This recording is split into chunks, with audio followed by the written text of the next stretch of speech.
प्रधानमंत्री नरेंद्र मोदी अरुणाचल प्रदेश गए थे। वहां जाकर 5100 करोड़ से ज्यादा की परियोजनाओं का उद्घाटन और शिलान्यास भी किया। उन्होंने नई जीएसटी का भी जिक्र किया। मोदी के कार्यक्रम में भीड़ भी दिखाई दी, नारों की गूंज भी सुनाई दी और तस्वीरों में जोश से लबरेज माहौल भी नजर आया। लेकिन अब उस भीड़ की हकीकत पर सवाल उठने लगे। स्थानीय स्तर पर एक व्लॉगर का दावा सामने आया कि इस कार्यक्रम में शामिल होने के लिए लोगों को पैसे दिए गए थे। ये खबर ऐसे समय में सामने आई है जब देश भर में जेन ज़ी सड़कों पर है, विरोध प्रदर्शन जारी है और बेरोजगारी को लेकर युवाओं में आक्रोश फैला हुआ है। ऐसे में यह सवाल और भी गंभीर हो जाता है कि अब सरकार को अपने कार्यक्रमों में भीड़ दिखाने के लिए लोगों को पैसे देकर बुलाना पड़ रहा है। क्या वाकई पीएम मोदी जैसे नेता के कार्यक्रम में अब लोग खुद से नहीं जुट रहे? यह आरोप से भीड़ पर नहीं बल्कि उस राजनीतिक माहौल पर भी निशाना है जिसमें जन समर्थन को दिखावे की शक्ल में पेश किया जा रहा है। क्या वाकई साहब को भीड़ बुलानी पड़ी क्योंकि लोग उनके कार्यक्रम में नहीं पहुंचे थे? दरअसल प्रधानमंत्री नरेंद्र मोदी के अरुणाचल प्रदेश दौरे ने एक बार फिर से राजनीतिक और सामाजिक चर्चा को गरमा दिया। ईटानगर में पीएम मोदी ने करीब 5100 करोड़ रुपए की परियोजनाओं का उद्घाटन और शिलान्यास किया। साथ ही उन्होंने कांग्रेस पर भी जमकर निशाना साधा। लेकिन इन सब के बीच एक दिलचस्प और सवाल उठाने वाला मामला सामने आया। एक स्थानीय ब्लॉगर का दावा है कि इस कार्यक्रम में भीड़ जुटाने के लिए लोगों को 500 से 1000 रुपए तक दिए गए। अगर ये दावा सही है तो क्या वाकई मोदी के कार्यक्रमों में अब लोग खुद से नहीं जा रहे? क्या ये भीड़ सिर्फ दिखावे के लिए है? ऐसे में सवाल ये भी उठता है कि क्या अब भीड़ को जुटाना ही एकमात्र मकसद रह गया? कि कार्यक्रमों की सफलता अब इस बात से तय की जाती है कि वहां कितने लोग नजर आ रहे हैं, ना कि इस बात से कि लोग क्यों आए और क्या वो वाकई सरकार की योजनाओं से खुश हैं। भीड़ का ये पैसा देकर जुटाया जाना अगर सच है तो यह गंभीर सवाल खड़े करता है।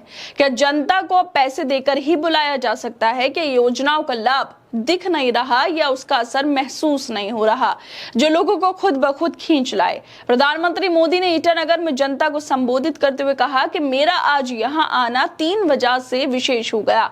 पहला कि नवरात्रि के पहले दिन मुझे ऐसे पहाड़ों का दर्शन मिल गया। दूसरी वजह से कि आज से देश में नेक्स्ट जनरेशन जीएसटी लागू हुई और तीसरी बात यह है कि आज अरुणाचल को ढेर सारे नए प्रोजेक्ट्स मिले।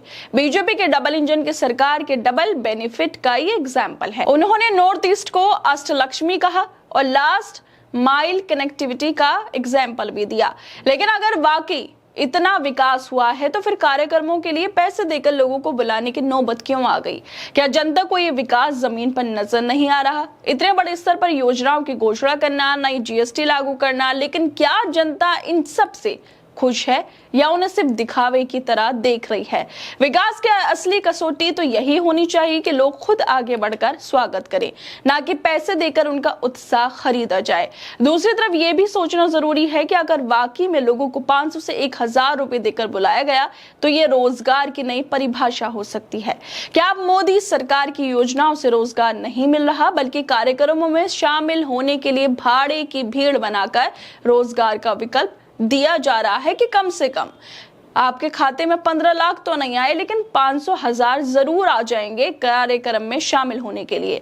और जिस तरह से खबर सामने आई है, एक व्लॉगर ने इतनी बड़ी बातें कही हैं, उसको लेकर फैक्ट चेकर मोहम्मद जुबैर भी जानकारी देते हुए लिखते हैं क्या local vlogger claims that people were paid 500 to 1000 rupees to attend Modi's Arunachal event.